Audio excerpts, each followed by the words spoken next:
Balita sa Cuba, bahagyang gumuho ang isang gusali sa Havana. Nasundan pa ito ng isa pang pagguho sa parehong bahagi ng estruktura kinabukasan.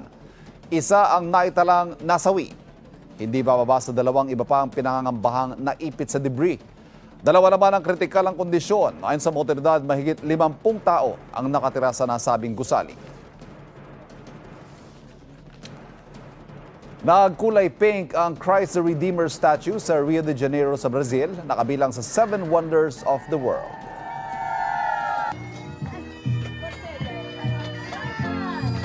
Bilang pakikisayan sa Breast Cancer Awareness Month, pinailawan ng pink light ang 130-foot tall na statue na pinaliligiran ng mga pasyenteng may breast cancer. Inorganisa ito ng non-profit organization na Pink Bow Foundation.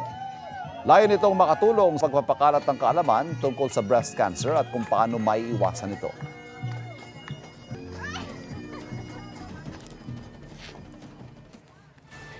Mga kapuso, para laging una sa mga balita, bisitahin at mag-subscribe sa GMA Integrated News sa YouTube.